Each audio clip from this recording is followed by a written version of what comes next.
Dalam nama Bapa dan Putra dan Roh Kudus. Amin. Allah Bapa di surga, kami Kau beri panca indera yang berguna bagi kami untuk mengalami, melihat, merasakan, mendengarkan apa yang di luar diri kami sehingga membantu kami mendapatkan makna kehidupan. Bantu kami ya Tuhan supaya kami tidak hanya memiliki panca indera fisik tapi panca indera batin. Sehingga kami mengenal Engkau Sang Pencipta segala-galanya. Demi Kristus Tuhan dan pengantara kami. Amin. Para saudara, pada tanggal 23 Juli 2020 ini, hari Kamis, kita diingatkan akan satu hal yang mungkin penting tetapi juga agak kita abaikan. Apa? Bahwa kita diberi Tuhan panca indera. Melihat, mendengarkan, merasakan, mencecap, mendengar. Nah, panca indera itu tujuannya adalah untuk merasakan sesuatu yang di luar diri kita, supaya kita bisa masukkan ke dalam dan memberi makna atas apa yang kita alami tersebut lewat kelima panca indera itu. Nah, disitulah yang seringkali menjadi suatu pertanyaan kita. Mengapa kita melihat tetapi tidak melihat? Mendengar tetapi tidak mendengar. Mencecap tetapi tidak mencecap. Ya. Itulah yang dikecam hari ini oleh Yesus kepada kita. Bahwa panca indera kita tidak kita gunakan selayaknya, seperlunya, sedalam-dalamnya, supaya kita melihat, merasakan lebih dalam daripada yang kelima indera itu. Maka tujuannya adalah supaya kita memiliki panca indera batin yang dalam. Jadi yang fisik itu, panca indera fisik itu harus kita olah, kita pertajam menjadi panca indera batin. Ya. Jadi ketika orang tidak mampu, bagaimana caranya supaya orang memiliki panca indera batin? Ketajaman, kepekaan mendengarkan, kepekaan merasakan, kepekaan mencecap, kepekaan mendengarkan. Yaitu dengan apa yang dikatakan oleh Sokrates. Hidup tanpa refleksi bukanlah kehidupan. Orang bukan saja semakin tua mempunyai daya refleksi yang dalam, belum tentu. Kita lihat pengalaman Santa Teresa dari kanak-kanak Yesus. Umur 23 tahun dia sudah memiliki kebajikan, keutamaan yang luar biasa. Nah, demikian juga dengan kita. Bagaimana kita ingin memperdalam hidup kita, yaitu dengan refleksi. Ya. Dan itu sesuatu yang sulit di zaman ini gitu. Orang diajak untuk memasuki batin yang terdalam, betapa susah, betapa tidak mudahnya. Orang lebih suka dengan yang dangkal, yang di luar, yang eksternal, yang very-very. Maka dalam tradisi Karmel, orang diajak untuk masuk ke hidup batin. Ya. Hidup lahiriah itu gampang, bisa, mudah. Tetapi justru membuat pendangkalan hidup kita dan orang mudah sekali terkecoh. Mudah terombang-ambing oleh realitas kehidupan. Nah, konkretnya apa dalam kehidupan kita, saudaraku terkasih? Kita seringkali bersikap sebagai penonton. Konkretnya itu, menjadi penonton, hanya melihat. Melihat, setelah itu selesai. Bagus, ya, indah. Tapi tidak mengakar, tidak mendasar. Ya. Dan itu yang terjadi pada kita saat sekarang ini. Maka betapa goyah hati kita ketika kita mengalami COVID-19 ini berbulan-bulan. Hati kita kacau, gelisah, cemas karena kedangkalan hidup itu. Dihancur leburkan galanya yang kita anggap bisa menjawab kebahagiaan, ketentraman, ternyata tidak. Karena itulah saudaraku terkasih, saya menduga dan mengira bahwa salah satu aspek penting di dalam peristiwa COVID-19 ini, yaitu kita diajak untuk masuk ke dalam hidup batin. Untuk memiliki panca indera batin. Ya. Untuk memiliki kedalaman, bukan hanya kedangkalan. Karena di dalam kedalaman itu kita justru bertemu dengan Tuhan yang ada di dalam ruang ketujuh dari batin kita.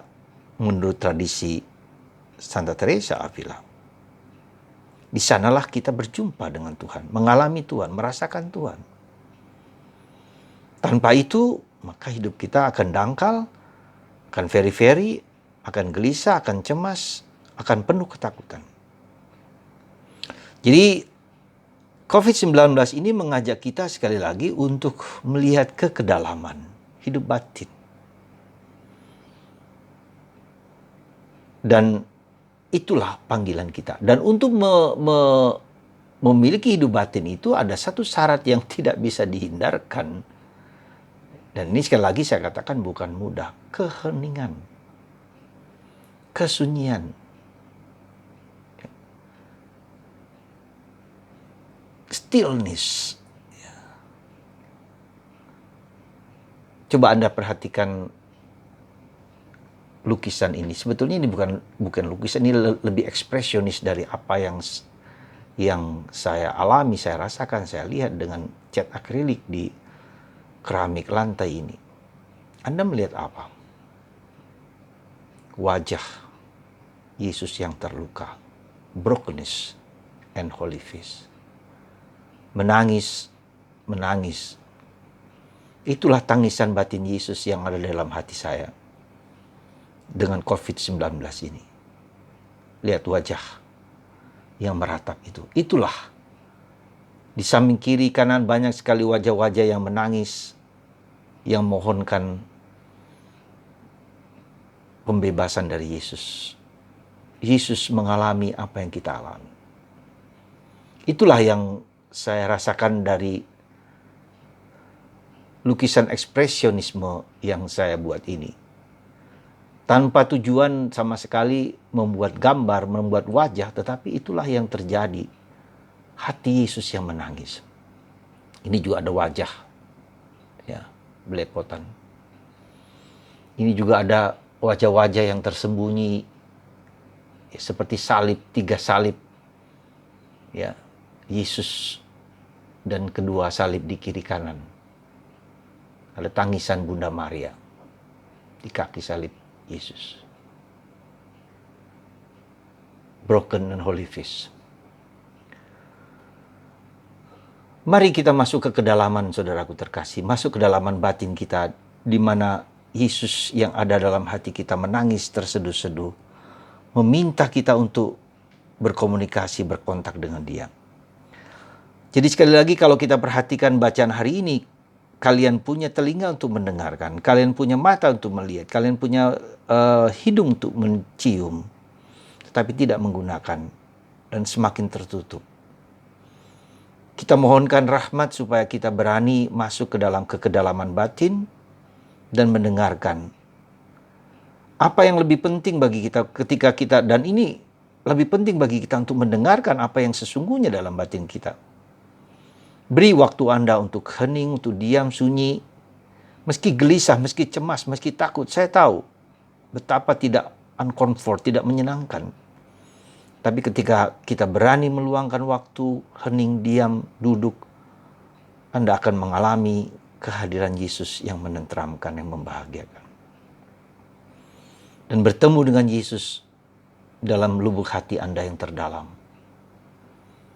Saudara, saya bagikan lukisan kecil ini sebagai cara saya menemukan Yesus dalam hati saya.